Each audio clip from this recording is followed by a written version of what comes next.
Hey everyone, welcome back to Corporate Dakota, the place where we'll be cracking open Expedia Group Incorporated's latest annual report. Get ready, because this filing is packed with numbers that tell a story, and some risks that might make your travel plans a little more interesting.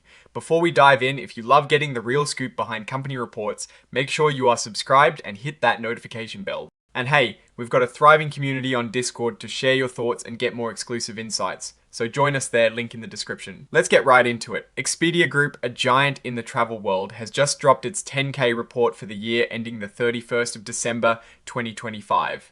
Think of this as their yearly financial checkup, showing how they performed and what challenges lie ahead. They connect millions of travelers with hotels, flights, and more, aiming to make exploring the world easier. First up, the money coming in. Total revenue hit a hefty $14.7 billion in 2025. That is an 8 increase compared to 2024, which itself was 7 higher than 2023. It's good to see growth, but let's break down where it is coming from. Their B2C segment, which includes big names like Expedia itself, Hotels.com, and VRBO, brought in $9.4 billion. That is a solid 2 increase. The B2B segment, where they power other travel companies, saw a much bigger jump, growing 18 to 4.8 billion. And then there is Trivago, their hotel metasearch site, which pulled in 417 million. A whopping 33 increase from last year. This growth in B2B and Trivago is a bright spot. Looking at the big picture, total revenue increased 8% in 2025 compared to 2024, on strong growth in their B2B segment resulting from increased lodging revenue.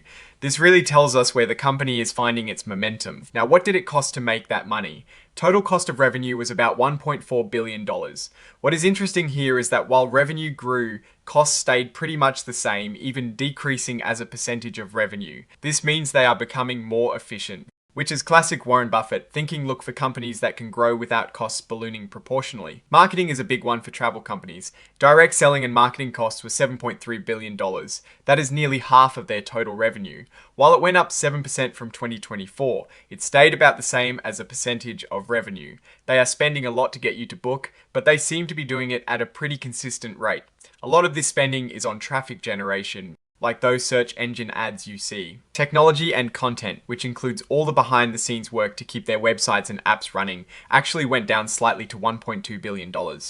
This is good news, showing some cost control in their tech investments. General and administrative expenses, covering things like executive salaries and legal fees, also decreased to $765 million.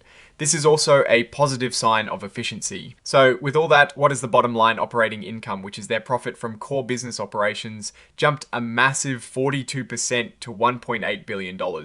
This is a fantastic jump, showing that their revenue growth is outpacing their costs. Now let's look at adjusted EBITDA, a measure of profitability that takes out certain costs. Total adjusted EBITDA grew 19% to $3.5 billion. The B2C segment contributed $2.7 billion, up 15%, while B2B surged 22% to $1.2 billion. Trivago, though much smaller, saw its adjusted EBITDA grow a huge 79%. This shows that across the board, their core businesses are becoming more profitable. They are earning more interest income, $255 million likely from their cash reserves, but their interest expense also increased significantly to $299 million. This is mainly due to the costs associated with their convertible notes. Their income tax provision was $290 million, and importantly, their effective tax rate dropped to 18.2% from over 20% last year.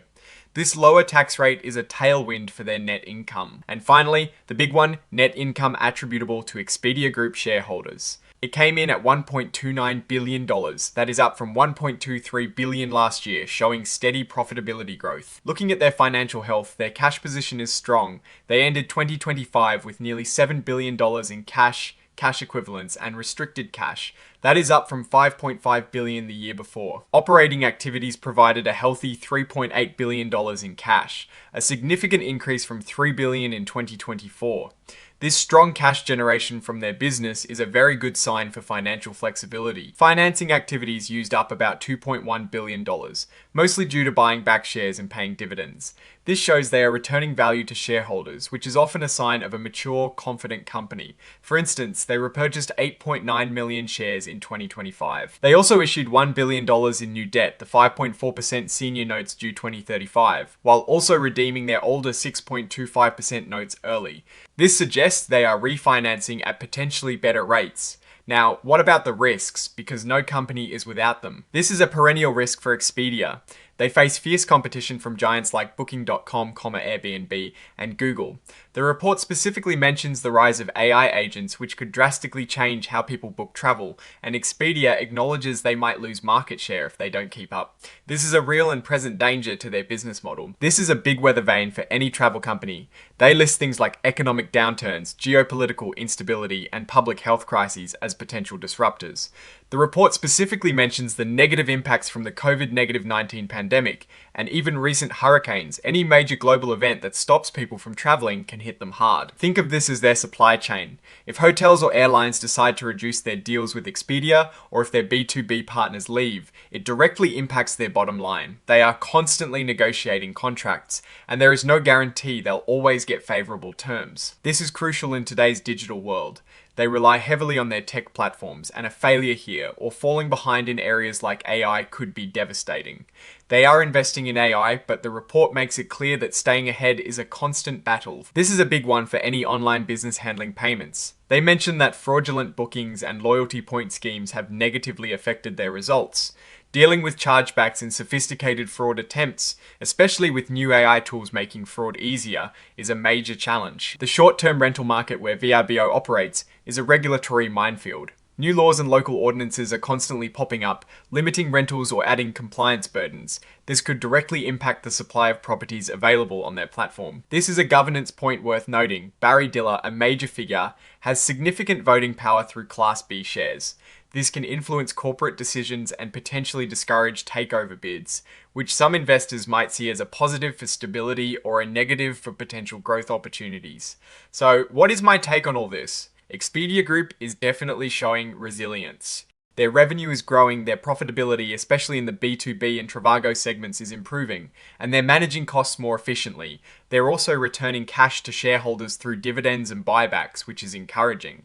However, the risks are significant. The competitive landscape is brutal, and the rapid advancement of AI poses a real threat to their established business model. They are investing in AI, but the report admits this is an ongoing challenge. Their heavy reliance on suppliers and the constant threat of fraud and regulatory changes also keep them on their toes, ultimately. Expedia Group seems to be navigating a complex and challenging industry with some success. Their strategy of unifying brands and loyalty programs like One Key appears to be paying off, and their B2B growth is a strong counterpoint to the intense B2C competition. The real test will be how effectively they can adapt to the AI revolution and manage the multiple risks inherent in the travel industry. They are a company to watch closely, balancing growth with significant competitive and technological hurdles. Alright, that is our breakdown of Expedia Group's latest filing. What's your take on these numbers and what they signal for the company's future? Drop your thoughts in the comments. If this analysis was valuable, hitting that like button really helps, and subscribe for more deep dives. And don't forget to check out the Discord in the description to join the conversation. Thanks for watching. See you next time.